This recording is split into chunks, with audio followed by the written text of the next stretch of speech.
Now it's my pleasure to introduce a gentleman that'll be facilitating the next session. He's not only a very successful multi-unit operator for Dunkin', but he's really working for all of us. Rob is an advocate for franchising and franchisees and the franchise business model. He's doing a lot of traveling, Capitol Hill and many state capitals, working for all of us here. I can't say enough good things about him. Rob Branca. Rob, it's all yours. Gary. Thank you. So, welcome. Thank you all for coming. The panel that we have here today is going to be the first panel in 4 days that's not going to be talking about the Mueller report that you've seen, right? So, to my left is Steve Romanello. He's the managing director of Rourke Capital Group. He's founded Focus Brands, Inspire Brands, two verticals with multiple concepts in them. He started in the hotel industry, and he is a former IFA chairman and was inducted last month. I had the pleasure to see him inducted into the IFA Hall of Fame. And he was introduced as the man who saved Fudgy the Whale and Cookie Puss. So thank you for that. My kids are very happy. To his left, it's not David Barr, despite the uncanny physical resemblance. David did not get a deep tan. Right? No. It's a friend of mine, a fellow Massachusetts resident, Omar Simmons. He is the chair of Exaltair Capital.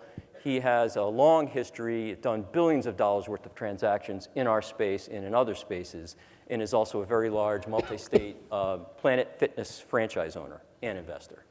To his left is a friend of mine, excuse me, David Tarantino. He is an analyst with Baird, widely respected and very insightful. And if you've ever heard an investor call or been to an analyst day, some of the most thoughtful and penetrating questions come from this gentleman right here, someone whose opinion I very much trust when we talk about investments and franchising and restaurants in general. To his left is a very good friend of mine, also a former chairman of the IFA, fellow board member for this conference, and who preceded me as chairman of this conference in 2014. Aziz Hashim has been in and out of 17 or 18 different brands as a franchisee and is now the chairman of NRD Capital, which is a groundbreaking investment company in this space. So again, it's a real treat to be with these gentlemen, because if you walk into a deal room and one of these cats is on the other side of the table, it would be a frightening experience. So our goal here is to put them on your side of the table. So David, I want to start with you. What have you seen in the public markets for franchising? Yeah, so thanks. Just as way of background, I write research on the publicly traded restaurant companies. So looking at this maybe from a little bit of a different lens, from the franchisor's perspective, and certainly over the last few years, we've seen a move towards these businesses wanting to become even more franchised. I think it's a really popular theme among public investing because really the public investors, all they really care about is the royalty stream and the top line, and it becomes a pretty high margin defensive profile. And whether that's aligned with your interest or not is a different story. But we've seen companies move towards that model in a big way, including McDonald's and Yum and some of the bigger players. And I think what it has led to is a lot of focus on driving top-line sales, perhaps not as much focus on unit economic models and sort of making sure franchisees make money and maintain a viable business model. But that's certainly been a huge trend in the public markets over the past few years. And I would say still today, I mean, you could look at sort of how those businesses are being valued. A lot of the public restaurant companies that have a high franchising component trade anywhere from mid to high teens EBITDA multiples, whereas the company-operated business models, we were talking about this earlier, trading at single-digit multiples, even if they have good growth characteristics. So it's a little bit of a shift in mindset in the public markets that way. So that's interesting because Jim Chanos, one of the famous short sellers, right, has an ongoing public debate with the chairman of Dunkin' Brands, Nigel Travis, and he thinks franchising, the asset-light model is doomed to failure because of exactly what you said, not a focus on unit economics, and you have guys like Ron Shaich that are out there talking about changing public perceptions and maybe corporate governance to alter that. What do you think about that? And do you think that there's any traction with that kind of thing? Look, I think it's a reasonable thesis if the interests don't get aligned, and what I mean by that is public markets, not surprisingly, tend to be a little bit more shorter-term focused, and I think companies can get rewarded for driving a quarter or two of good same-store sales, for example. Even at the expense of margins, I think people tend to care more about that in the public markets. So I do think it's going to be important for a lot of these big franchisors to make sure their franchisees have a viable economic model, like Mr. Chanos is suggesting. Running down a road where margins are getting squeezed and unit economics are falling apart could lead to closures, and that ultimately will catch up to some of these big public companies if they're not careful, because there's so much leverage in the system. There's leverage on the company's balance sheets, but then there's underlying leverage with the franchisees taking on debt. So it could be a little bit of a house of cards if it doesn't go well on the margin side. So I think it's a legitimate thesis. I just think, in sort of time horizon world, it's going to take a long time to play out. If it were to happen the way he thinks it will, I'm not so sure it will in most situations, but it's something to certainly be aware of. Sure. So we've had a variety of new players come in and out of the space, and the M&A world has changed even since we started talking about this panel back in when Cesar and I were in Chicago doing it. And Steve, you've done more deals, I think, than anybody in this room put together. What have you seen change since you first started, since Carvel to Sonic, right? What has changed over those many deals, those many brands that you've brought into your house? Well, not knowing that question was coming, I think the biggest change is back in 2001, we didn't have a lot of competition. There was not a lot of, private equity was very different at that time. Right. And it certainly didn't feel like that private equity had discovered franchising and didn't really understand franchising. Fast forward to today, and that's obviously not the case by looking at this panel. There's a lot more competition for deals right now. There's a greater understanding of what franchising offers as a potential investment.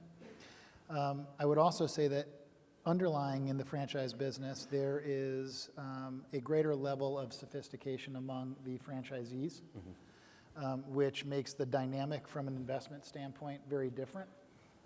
Imagine what the expectations might be of a typical mom and pop Carvel franchise owner versus someone who owns 600 restaurants and is doing $600 million and has a $1 billion valued business.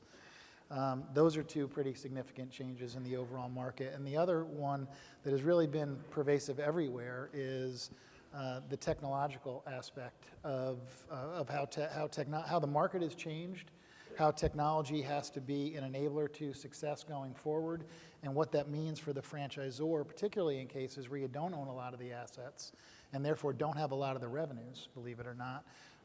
And you have to find yourself figuring out ways to write $25, $50, $75 million checks to fix some of these tech investments, which is why, leading me to my last point, and sorry to be so long-winded, but at least in many of the markets that we compete, a big difference from back then to today, partially because of the sophistication of the franchisees, partly because of technology. There's a lot more difficulty in running small brands, and I think scale has never mattered more than it matters today. And we have numerous examples within our portfolio where I can explain where it kind of didn't work when we didn't have access to those types of resources, and some of the growth opportunities that can be fueled by us now having the resources to apply those. So those are some of the pretty big distinct changes that I think have happened at least since 2001 when we rescued Fudgy. Thank you again, yes. So Omar, we were having a chat about valuations and how all over the place these things have become. We're saying, a typical business transactions, 4 to 6 times EBITDA, and things are just exploding and not for a strategic reason. What have you seen over the course of your career about how that changes and what people should look for? Sure. So I actually, while we often talk in terms of franchising, there are different trends between franchisors and franchisees. So we're one of the few investment firms that we focus on, franchisors and franchisees. And as you were talking about, the franchisor multiples have exploded, right? For a whole host of reasons. Public markets like it, private equity likes it, family offices are coming into the system. And I think the franchisees used to be one of the last areas where, I know when I grew up in private equity, no one wanted to be a franchisee, and that's changed. And so the multiples there have really increased as well. I think the point that you were making about, what's changed and why are things evolving the way they are, I think one of the things that's interesting is the franchisor and the franchisee don't always have perfect alignment of interests, as we were talking about. And so I personally think that over time, those things will converge, right? So if I'm looking at a franchisor, the first thing I want to understand is how healthy are the franchisees? And are they making good money? And do they have enough money to kind of reinvest and grow? Similarly, if I'm looking at a franchisee, I want to know, do they have a really good steward owning the brand? And are they really investing in the long term? And so I think all those things affect how you look at value. The other variables obviously are things like, where are you in your re-equip cycle or your remodel cycle? Where are you geographically? Because right now a lot of people are struggling with labor cost and minimum wage. And so there are a lot of variables, but I think the trend, while up and down, is up. And we'll see, how high the trees can grow to the sky, because they're getting pretty elevated right now. Right, yeah, I mean, Aziz, could you pick up on that? Because the market's got capital, we're awash in capital, and we've seen, eye-popping valuations. And so with NRD, your focus, I think, is a little bit different. And if you could talk about that, I'd appreciate it. Yeah, I mean, we started NRD because as a franchisee for over 25 years, what I noticed was that there was a divergence between unit-level economic-centric brands and non, right? 30, 40 years ago, you could open a franchise anywhere in this country and you'd do great, right? Because the country was growing, there was a dearth of franchises, there wasn't over-penetration, oversaturation. After the 2008 financial reset, it became very clear that there are brands that are designed to make money at the unit economic level, and there are brands that are not. And franchisees were not distinguishing between the two. So our goal at NRD Capital was to ferret out those opportunities where the franchisee can actually make the money. What people forget about franchising is the essence of franchising is a successful business model that you can replicate through franchising. But that predicates that it's a successful business model at the unit economic level.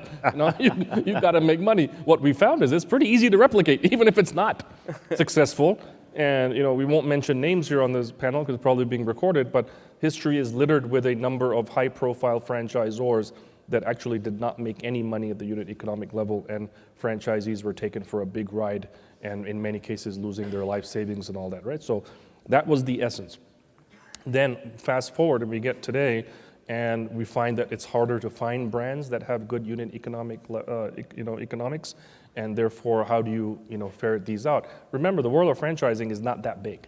It's 3,500 to 4,000 brands in America in franchising. It's not a huge universe of deals. And so within that, but there are new ones being formed all the time. But as Steve said, they bring the problems of lack of scale, and they almost need an incubation period before they get ready to be invested in. At the same time, there seems to be a bit of a lag in public perceptions of matters, and they still think that franchising is some panacea for get rich quick or high returns. And so a lot of money has flown into franchising, I think, not in a very smart way, even though there's some very smart people making those decisions, but overpaying and then generally spoiling sort of the economics at the acquisition level of brands by paying multiples that are in somewhat unsustainable. So during this period where there's been 0 to 1 or 2% interest rates in the banks, and There have been sort of lack of opportunities to go elsewhere. Real estate had gotten very hot, which means those returns had lowered. People turned to franchising as perhaps a way to put some money in. And we're waiting for that to actually flush out. And we hope that over time, that a lot of that money, which was, overspent, and we're seeing the startings of, if you look at a few deals that have been announced recently, there have been people taking big haircuts. So hopefully it comes back out, and then firms like us hopefully will be there to pick up those pieces. But once again, predicated on the fact that the underlying business unit economics actually makes sense. Franchisees need to make money. That's like a absolute firm central principle. It's an axiom almost, right? How do you have a brand where the franchisees don't make money? And I'll just add that in our underwriting processes, we look at several hundred deals, every year. It's surprising how many brands we come across where a large proportion of the franchisees are not making money. And when we investigate further and we talk to those franchisees, what do we find? We find the same experiences I had as a franchisee. When you borrowed money from a bank, when you've mortgaged your house, when you've got leases that you've signed with personal guarantees, you kind of somehow try to make the best of it. There was one brand we looked at that had 140 units, and a majority of the franchisees had second jobs. And all of them reported to us that as soon as that lease or that franchise agreement or whatever is over, we're out. But on the surface, you'd never know that unless you dug that deep into it. So I think that the sort of the dirty secret out in the franchising world is that there's a large proportion of franchise units that actually don't make money. And those have to be flushed out, and low interest rates and other factors and quantitative easing and a bunch of money being put into the economy by the government sort of bailed some things out. But over the long haul, I think there will be a coming to Jesus kind of, there'll be a reality moment where operators will find it's just too hard. It's too hard to break even. It's too hard to take a little loss.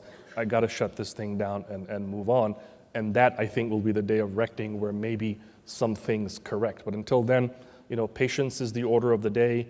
Strong diligence, very straightforward, deal box parameters, discipline of investing is sort of the, Go ahead, Steve. One comment I would make that we kind of alluded to, but if I were a franchisee and I had a reasonably sizable business, and you're thinking about what your future might look like, if you think about the debt markets today, and you're wondering about why multiples are what multiples are, one of the reasons, if you think about a 9-inning game, and the first inning being there's no debt available, and the 9th inning being they're just throwing it at you, and it's really easy to get, we're a lot closer to the finish of the game than we are to the beginning of the game. And what that means for you as a potential franchisee is your cost of capital is pretty low, the availability of capital is kind of high right now, and that definitely affects valuations, because guys like us, not typically Rourke, because we're pretty conservative, and I think Aziz is as well, but that allows you to pay more because you're able to use somebody else's money.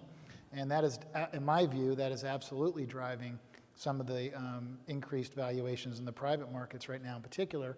And the reason that's more so, you're seeing the multiple expansion greater, in my opinion, in the franchise side, the franchisor side of the business, is because they don't have the capital expenditures. It's a high free cash flow business, and therefore can afford greater multiples of debt. So I just wanted to mention that because I think that's an important part. David may have a different view, and I'd love to hear it. But if I'm thinking about raising money, if I'm thinking about timing as to when I might want to sell my business and when I might get max value, and it certainly feels like this is a time when some of these multiples are being propped up by things that are not necessarily organic or central to that particular brand or that business. And I'll just add that, it's an interesting point about, decisions from a franchisee point of view is that, franchisees generally probably need to do a better job on exit planning, which is something that professional investors, they start with that, like what's the exit for this investment you're going to make, because we have a constrained capital timeline,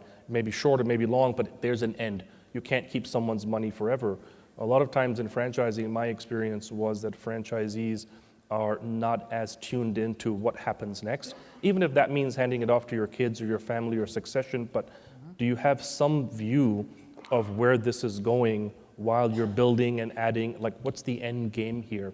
And I think as franchisees get more sophisticated and create those end game scenarios, it informs how they're going to operate and how they're going to grow. Are they going to exit? Who are they going to exit to? Are they going to take some chips off the table like we did? But you remember when we were on the board together, I would always mention that I've grown by contraction. That was, I would sell units every year, and I would say the only part that I want to grow is my cash balance, right? And my EBITDA, right? On an average EBITDA per unit. So I think this exit notion that Steve talks about is really central to franchisees, something that we as in the private equity space are tuned to do that. But franchisees, sometimes there's no real thinking about what is the end game here. Why do we continue to buy or build? As long as you have clarity, then I think things become very, very smooth because you know which way you're going. So that's very interesting because seeing those exits now, like in my brand and other brands that I'm familiar with, you'll get the first generation franchisees who became multi-unit franchisees, who built wealth for their family, and now facing headwinds, the remodel cycle that you were mentioning before, Omar, the technology investments that are required now that perhaps you're not ready to do, having other large franchisees be able to raise the capital, or you wake up, you wave a magic wand, and Rourke buys you, right? That's some things that people are thinking about. But we've seen large franchisees like the U.S. beef transaction that just happened, huge numbers. Somebody gets a check for $400 million. Then what happens? Like what? Go to the beach. Yeah, right. you would hope. drinks, But well, you have to deploy that capital again, and these are people that have exited, quite a number of them with some big numbers, and they know franchising. Have you seen any evidence of that money coming back into our space? Yeah, definitely. You see people getting back into a like business, maybe a different brand like business. I really love seeing some of the things that are happening now where franchisees are saying, I want to play on the other side of the coin, and I want to be the franchisor, or I want to own the brand. I've seen a couple examples of that lately, and as someone who loves franchising first and foremost, I'm delighted to see that. I think it's a really cool trend that I actually hope, a part of me hopes continues in some respects. But yeah, you're definitely seeing people coming in or leaving and then coming back in, and coming back in different ways. Yeah. How about you, Omar? Yeah, no, I've seen a lot firsthand. I've been an operator and a consolidator in the Planet Fitness space, and because people like that brand, a lot of times they take the cash and reload right back in the brand. Some have gone international, and some are exploring other opportunities.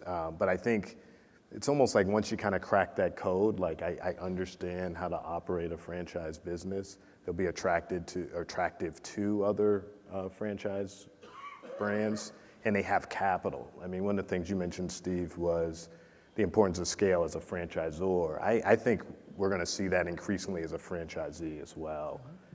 The ability to kind of diversify your risk, right? If you have a lot more than one unit, something can happen in one unit, but it's no big deal. You can get access to capital, and you can build better teams. And I think that's just underappreciated because everything has been propped up a little bit given that the economy's been going well. But we all know that's not going to happen forever. And as things get tougher, better operated, better capitalized, higher scaled, bigger franchisees will have a lot more exit opportunities and options than their smaller counterparts. So, Aziz, we were having a conversation earlier about, okay, you get that $400 million check, and a lot of people didn't orchestrate that exit as well as they might have, and a lot of these people we know. What's your take on that? What would you advise someone? I think it goes back to what I said earlier about just general planning as franchisees. We're a lot more, spontaneous, et cetera, but there's a fair amount of planning that franchisees should invest in for their families and their wealth, because taxes and other encroachments upon your capital can catch up to you really fast. So if you've got a well-planned exit, you can keep a lot more of your money. You can move to Puerto Rico and pay no tax, et cetera. But the fact that, and as franchisees get scale, I do see that they are availing of more professional advisory services than in the past, which is good. But it can be a bit of a rude awakening sometimes, and maybe Steve can comment on this. Sometimes when we make acquisitions of smaller brands, we actually walk the brand founder over to, or recommend that they go talk to investment planners, so that at the closing table they don't get a shock that how much of that money they're not going to actually see. And in cases, we've actually made deals because we proactively took that step, understanding that there could be a risk that they might blow the deal up and say, wait, I didn't know half my money was going to be gone. But I'd rather take that risk early on than at the closing table or 2 days before, when some accountant informs them, oh, by the way, from this consideration, you're only going to get X percentage. So that even shows you that not only on the franchisee side, but even on the founder and franchisor side, sometimes there is a little bit of a disconnect between professional planning and advisory services, which cost money and we have to invest in them, but in the long haul, it saves you money and allows for a smoother exit. So we had talked about, there's a lot more competition for deals in this space, all kinds of different money, and Steve, you mentioned it, private equity has changed, you have family offices involved.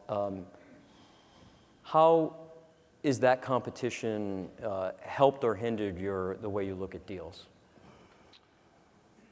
We try really hard to stick to our knitting.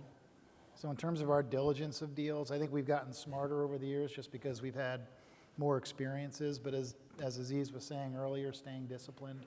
I don't think the fact that there's more people looking at or more companies competing for these deals have changed our outlook.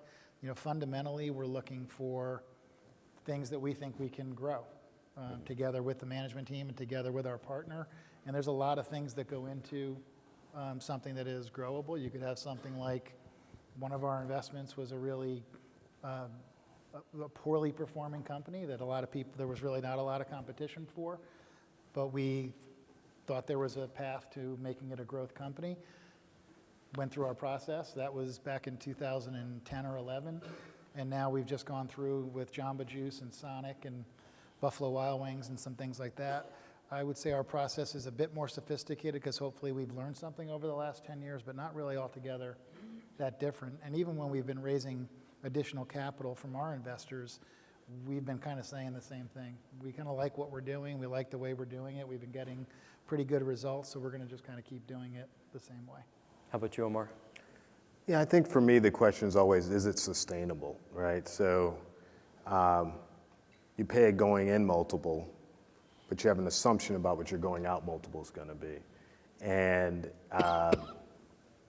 this is unprecedented times, right? So I think one of the things that we've done is, we're focused on the lower middle market. So we'll do relatively small deals. Deals that might have $2 million EBITDA to $10 million EBITDA.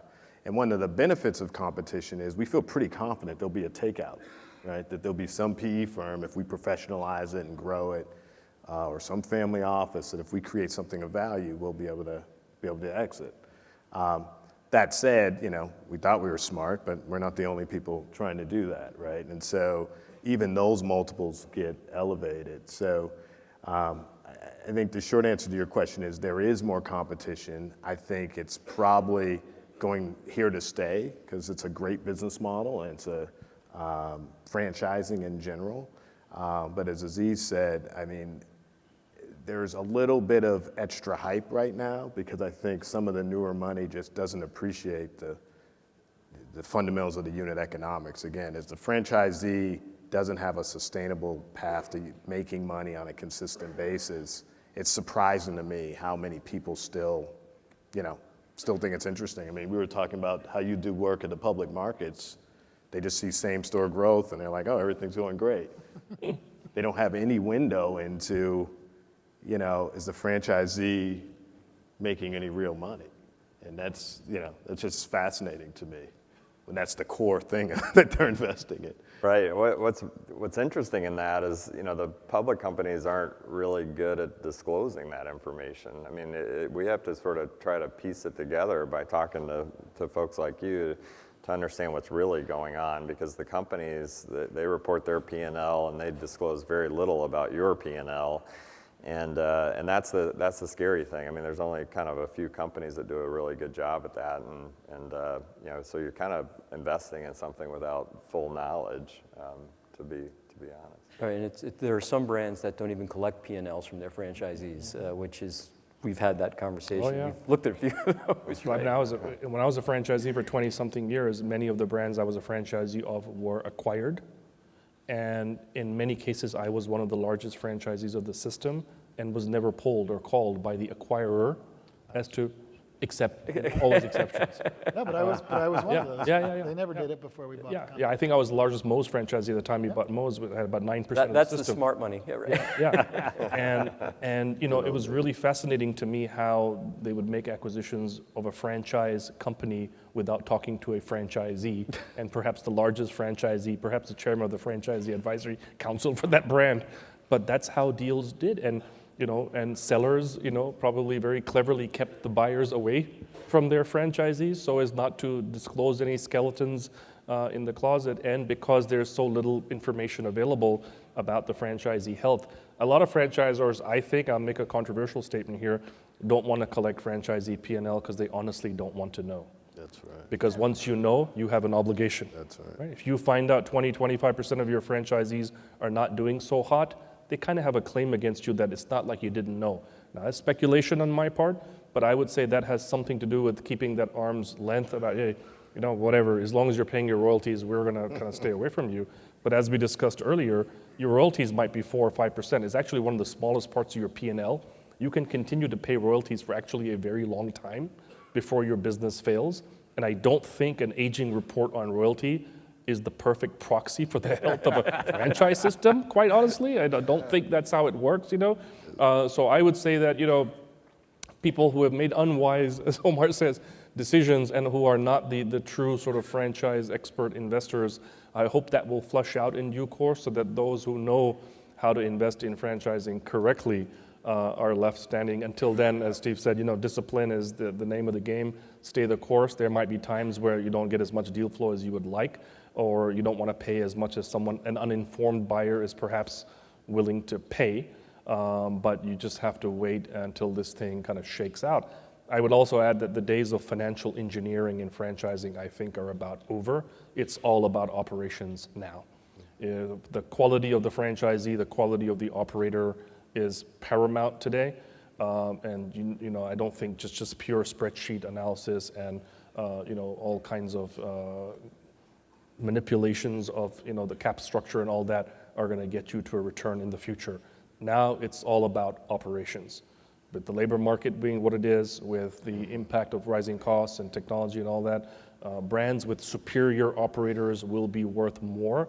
And I also predict a time when exactly this subject we're talking about, the underwriting of the franchisee will be a premium, and the brands that can demonstrate that their franchisees are healthy should command, if logic holds, a higher premium than brands that say, hey man, here's an aging report on the royalty, that's all I'm gonna give you. Versus, you know, hey, I can certify to you that 90% or 93% of my franchisees actually make a positive EBITDA and are comfortable in their businesses, and therefore will continue to pay their royalty. I think the day will come when that commands a premium, and we're not there yet, but We're there.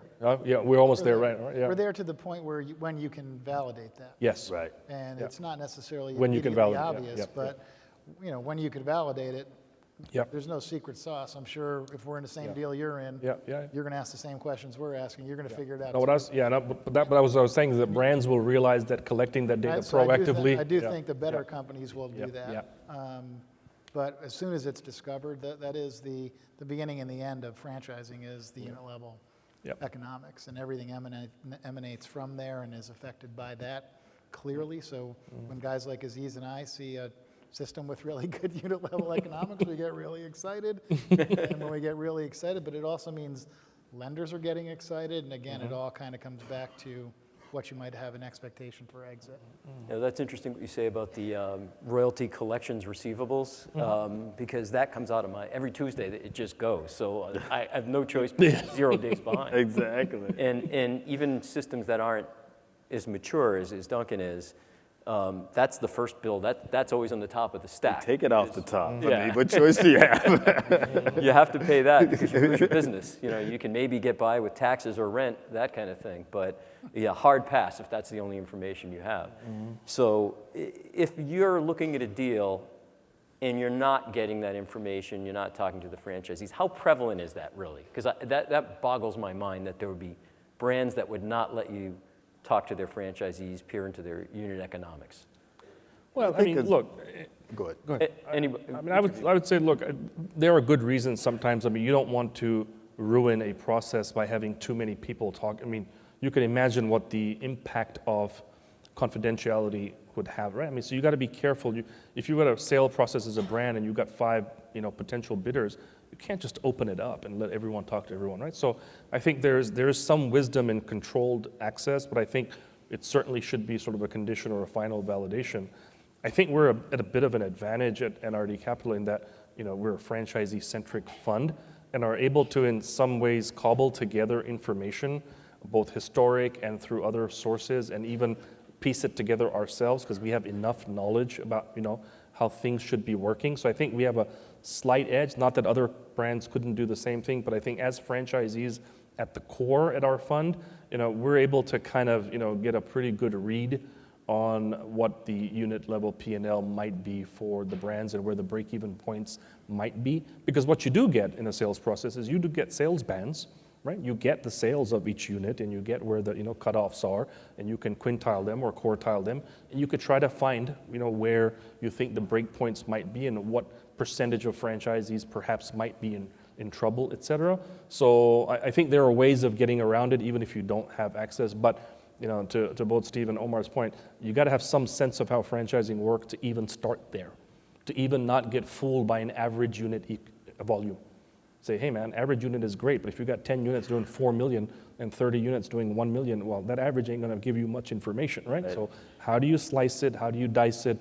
How do you understand, how many stores are in each bracket and what might be the impact to the P&L of each one of those brackets? So the more informed buyers are able to use data analytics and sort of get to a good place, I think.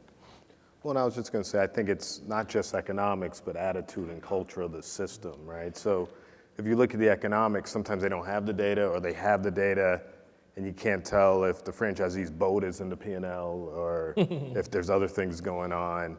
And not all operators. It is, by the way. It is. It is, but you didn't hear that from me. But then you also have to wonder, do operators have the same cost structure?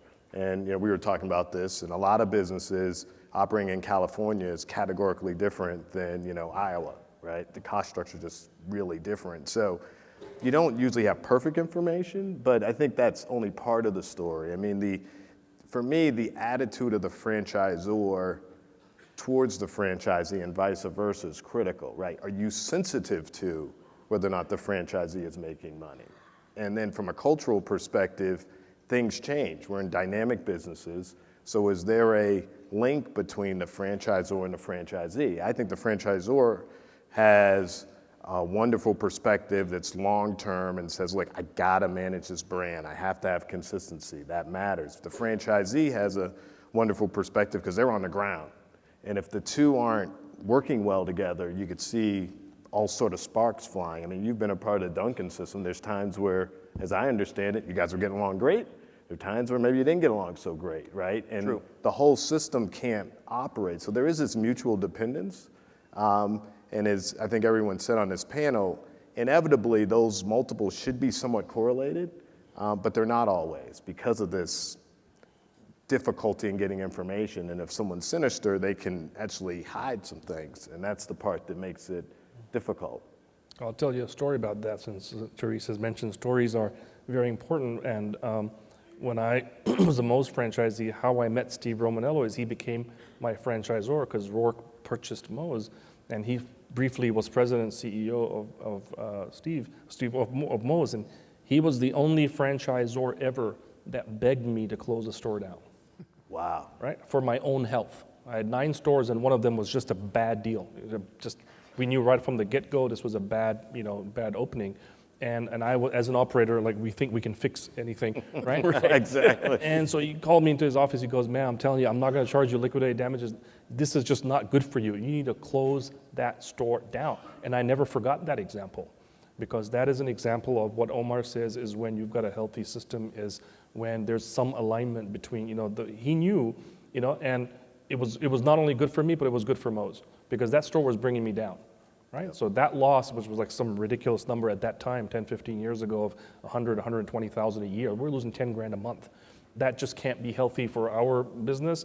And with that cut, that allowed us to then continue to grow with the system. So that's an example of how, but unfortunately, when you're paying, 14x for a brand, a franchisor is not going to be as generous with unloading any royalty stream. Right? And that's actually a consequence of overpaying and having a frothy market, is that then you don't have the opportunity to make good decisions for the brand, because you've just, as a buyer, have paid so much for that royalty stream that you're just like, man, I just can't allow people to, right? So that loops back into, if you had done good underwriting prior and you knew how many were in trouble, perhaps as part of your entry multiple, you would have figured that, hey, maybe there's 5 or 7 or 10% of the stores that we will proactively, right, suggest that close down, and we know that royalty stream will decrease by that amount, and we're still okay from the total price that we've paid. But when you're competing with uninformed buyers who don't do that calculation, who pay more and usually win, then it's bad for franchising, because now you're going to have more conflict as franchisees continue to lose money, and the buyer has paid a lot of money for that company, and they're not interested in you closing anything down. So. Yep. I appreciate you saying that. And the other thing I would say, though, one of the reasons we were able to do that at Moe's is I didn't have a gun to my head around time frame. Rourke has done a really good job. Our managing founder, Neil Aronson, has done a really good job of making sure that our investors know we could be in these businesses for 10, 20 years. And you haven't sold any yet, have you? We've sold here and there, but Small. we hold on to things that we believe in. Mm-hmm. And had I known, if I were playing for 2 years, I have to get out of this thing, it's a harder decision to make. I like to think I'm a nice person, I would have made the same decision, but the reality is I didn't have a gun to my head to make it, and it was easier to make that decision. And some of these folks that are, one of these differences, I said there's more competition, going back to an earlier part of the conversation. What I've also seen is these folks come in and out. Mm-hmm. And so right now, fitness is the big phase. So all these people are plowing into fitness. 10 years ago, restaurants were the phase. Everybody was plowing into restaurants. They get their butts kicked because of some of the things they're talking about. The businesses get screwed up. And then hopefully the guys who were in it on a long, sustained basis can hopefully benefit from some of those dislocations. But I think a time frame of who you're dealing with, when you say I want to make sure that the brand has the right steward. Okay, well, the right steward today, I love it when franchisees sit down with, when I used to run franchise companies, I've heard this a number of times, and I love it when they say, one guy at Schlotsky said, boy, I was here 20 years before you showed up, and I'm going to be here 20 years after you leave. Just don't screw it up while you're here. And it's a really, really valid point. But in our case, we do tend to be around for a little bit longer, and having that time frame does make it a lot easier to do the right thing for everybody who has a stake in the business. So that's I think that's a really good point. As someone who watches the public franchisors, and there's an immense amount of pressure to perform on a 3 to 6 to 12 month basis. So some of those management teams can get conflicted because their incentive structure is I need to return this year, and they may not make the right decision for what's happening the next 5 or 10 years because their job's on the line and their shareholders are putting a lot of pressure on them. So just an observation, as I think about your point, where it's a big luxury to have a long-term horizon because you can make the right decisions. So that's a really good example, because it goes back to the point you made about operations, right? You understood that, okay, you got one of your prime performers out there on the front line, and he's getting distracted by something, as opposed to growing his unit level EBITDA, growing more profitable units, and you don't always hear things like that. And as you said, David, how much insight, how much cushion does a franchisor management team have to deal with things like that before the markets just punish them? Yeah, I to think. fix the brand? Yeah, I think it's a great question. I think, I may take a different view on this relative to some of the other equity analysts covering the restaurants industry. I think restaurants are all about operations. I mean, you can look at the brands that are performing well in the public markets. Every single one of them is leaning in on labor investments, making operations a priority, investing in technology to help their operators perform better. And you can see it. I mean, and where they get rewarded is the top line's good, the profitability ends up being good, and that's a very durable equation. I think about not necessarily relevant for this group, but Texas Roadhouse and casual dining. I mean, they've had labor inflation of 5 to 7% for the last 3 years, but they've performed very well because they know it's important to invest and keep the turnover rates low and make that investment. So I think, I look at Domino's and Darden and all the companies that are doing this well are leading in terms of sales. And I think the ones who aren't doing it well, you can see the cracks happening on the top line, and the investors will punish companies with poor top line trends because that's what. I can show you chart after chart after chart about how valuations in the restaurant space work from the public markets. It's all about top line trends. Yeah, so you mentioned that example you gave, I'll be here 20 years after you're gone. And Omar, you were talking about culture, right? So I've lived through 3 management team changes, completely different philosophies just at Dunkin'. How do you evaluate the culture of a company you're doing your due diligence on when 5 to 7 years is pretty much the typical? Yeah, that's a great question. So I look at ownership, right? Are they publicly or is it private equity? What's the kind of ethos of that firm or that particular partner even at a PE firm? I look at the leadership, the management team. There's certain advantages to having a founder involved, and there's certain disadvantages to having a founder involved. And then you just try to really, by talking, the great thing about franchising to me is, franchisees, people are pretty honest. They're pretty straightforward, right? And you could talk to the franchisees and try to get a sense for how does this really work? How are decisions really made? Do you have a seat at the table or not? And then, it's little art, little science, and I think you try to just make your best guess. And again, it can change. I mean, I first started talking to Planet Fitness in 2012. I was talking to a founder. I saw little inklings that he may be up to something, and I knew he was thinking about selling because I had seen the book at another private equity firm before. And long story short, right before I closed, he sold TSG. The culture's going to change, right? And he was gone in a couple of months, And fortunately for us, the number 2 person, Chris, who got promoted, was just a great guy. He was an operator who kind of was more sensitive, I think, to franchisees, and TSG did a good job being a steward of that brand. Quite frankly, if that didn't happen, I probably would have been, and this was 2012, I probably would have been out of that business, right? And so sometimes you don't have perfect information, but I do think, and that's as a franchisee. As a franchisor, it's the same thing. I mean, you can decide you might make a management change or not, but you just can't do that lightly in this business. You can't do it in any private equity business, but particularly in franchising, right? Because people have long-term, your biggest customers have long-term contracts, essentially 10 years, and they trust that person. They trust them more than they would trust you as a capital provider. And so, all that, I think, for me, really drives the culture. It's kind of top down, in my view.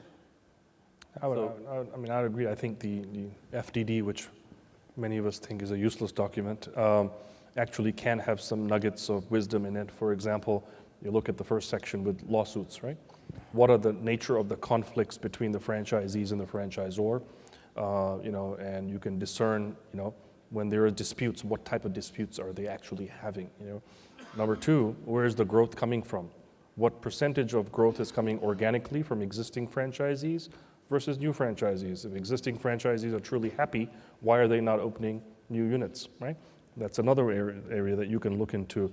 The quality of the people at the management team, their bios are usually on the FDD, right? Where are these people coming from? Who was the management team?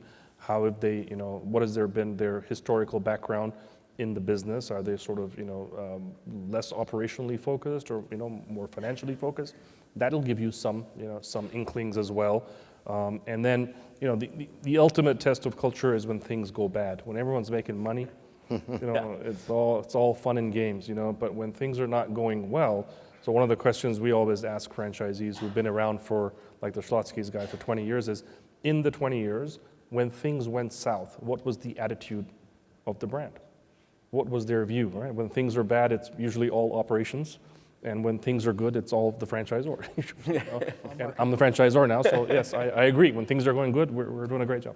But when I was a franchisee, it was like, as soon as things went south, the economy went south, it was, you guys' operations suck. Bad operators. Bad operators. Back to basics. We need a cleanup program today. So those are the kind of questions to ask: is when things are not going well, what was the attitude or the response of the brand during that time? So I think there are ways to get at the culture. Culture is hard to define. You can't measure, culture. But sometimes, as part of management presentations, you go to the corporate headquarters, obviously, of the franchisor, and you see what's the aura, what's the atmosphere there, what are the types of issues that they are facing. Talking to line employees, or even we've spoken to receptionists and others, just off the cuff. What's it like working here? You can tell a lot from even casual conversations. What culture cannot be as a list of really nicely framed principles that are on a wall that look very, very good for photo ops, but really no one adheres to them, at all. So there are ways to get to the culture, culture issue. So one of the things I see when we talk about culture is restaurant brands, right? The 3G guys, very smart guys. They acquired Burger King, they had one result. They acquired Tim Hortons, the exact opposite thing happened. It war, litigation, and again, people that know the business, that, like I said, they proved they could do it with the Burger King franchisees. But those companies were just completely different. And I think I see things changing, like McDonald's now, they have their first franchisee association. Do you see, Steve, you first, any other indication of where that's going, the culture changes between franchisor, franchisee, and how that's affecting the investment community?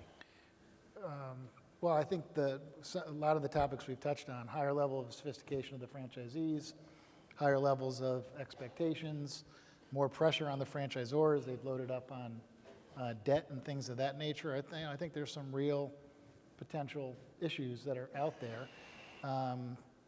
I think that when you have people coming into these businesses who may not have the same appreciation or granular understanding from an operations perspective of how the business needs to be run and the culture needs to be either blown up and started again, nurtured or refound, whatever the case may be, and you have these folks who that's not really what they have done, you're going to see more conflict. The way I like to look, or the way Rourke likes to look at it, is we have a toolbox. And because we have a toolbox, it doesn't mean that every engine we work on, we need to use every single tool, right? It's a different application of the skills that we've developed. And I look at two of the brands we bought, Arby's and Carl's Jr., or CKE Restaurants, which is Carl's Jr. and Hardee's. And we bought them kind of around the same time. And they both had 3,300 units, and they both had 1,000 company restaurants that were operated by the company. So you would assume 5 or 6 years later, they look exactly the same. Well, they look exactly different. Carl's Jr., because of the culture and the strategy around that business and where they were in their cycle and the challenges that they had ahead of them, our view was what was best for the company, the franchisees, and all the stakeholders was for us to be really good at fewer things, and we sold a bunch of the company restaurants. In the case of Arby's, I know there's a couple of guys here who have been a big part of this. We still own 1,000 restaurants with Arby's. So we took two 180-degree differences. They both worked out, but they were very different. And I think some of the conflict that you have is that some of these franchisors these days may not have the depth of understanding and knowledge, and they have a playbook, and they're going to apply that playbook. It worked once, and it's going to work again. And if they try to do that and don't understand the human aspect of this and the operational aspects of this, I think you'll see more of some of the things that you're talking about. And we also have a more challenging operating environment than we've had in a long time. I remember when I first got into business in 1989 and 1990, The big issues were gas prices and labor. Okay, and here we are, however, 30 years later, and we're talking about labor is going to kill, it's going to kill the restaurant business, it's going to kill the hotel business. A lot of these things come around, but they are in different forms and need to be addressed differently. And I think the only way you can do that is if you're really in it to win it and on a sustained basis. It's good, very, very enlightening. Omar, what do you think? I don't know if I could add much. I mean, I completely agree. It's an evolving business, and the unfortunate thing is where we are in the cycle. I think we probably would agree. More capital means elevated prices, and that's just not healthy, right? It seems healthy, but it's not healthy for anybody in the system because it provides the fuel for these small little fires to get big. So, unfortunately, I think it's going to be a little tough once the next slowdown happens. Yeah, I agree with everything Steve said. I mean, Restaurant Brands International, I happen to write research on that company, so I have a little bit of background. I think their approach is very financially driven, right? They're not, I would say, to be fair, not necessarily coming at this with an operator mindset. And that may have worked well for one system, and maybe didn't work as well for Tim Hortons. To their credit, they did pivot, and they're working with their franchisees to figure out the best path forward. But I think it was a lesson learned type of thing. That not everything's going to work the same way with every brand, and I think that's true broadly, beyond the restaurants industry. So Aziz, I know you have very specific thoughts on this. I mean, I agree with what's been said. The brands have a soul, and you just can't cobble together. And again, when we talk about sort of unsophisticated acquirers who don't have the granular detail, as you said, they have visions of G&A synergies and other types of, wonderful, what I call spreadsheet ideas. Don't understand that every brand is different, as Steve just alluded to. And again, history is littered with examples of attempts to cobble together multiple brands under one roof solely for the purposes of synergy, right? That don't work as well. There are limits. Yeah, there are some things you can do, and I think Focus Brands probably is the most successful example, but even there, I think there have been some evolution as to what could be done and what couldn't be done, and there are limits as long as you don't want to lose the soul of the brand, right? You don't want to make it so generic that you can't distinguish it, because the reason a franchisee signed up for that brand is because there was something they saw in the brand, So you don't want to lose that energy and that soul and that individuality of the brand, and so you try to be as careful as possible about how you put them together, and one playbook is not going to work on every situation. So people who try to do the one playbook answer usually find that brands resist. Franchisees resist, brand operators resist, and say, no, you're not going to force us into that bucket. We're not going to be like this. And then you have to do the damage control that comes with that, which sometimes results in franchisee lawsuits and other matters. But I think, in general, I think the conclusion here is that having more acquirers with more information about franchising will tend to do better in the long run if they understand the essence of what makes franchising great. And it is the greatest, I think, business invention of our time. The fact that you can take something which works and replicate it and give other people an opportunity. It's just, I don't know of any other model. You can't apply that to factories or agriculture. It doesn't happen. This is where this model is so beautiful. But as long as there's a focus on the unit level economics, the franchisee's good health, we can do that. And I will also say, and again, sort of slightly controversial, but we're in a slow growth economy for a while. We've been there for a while, and we don't really see anything that's going to improve the growth beyond 1 or 2 or 3% at the most. And so, at some point, franchising's got to talk about saturation. When are there too many restaurants? When are there too many fitness places? When are there too many beauty salons, right? And this is a subject which not only the public markets have a problem with.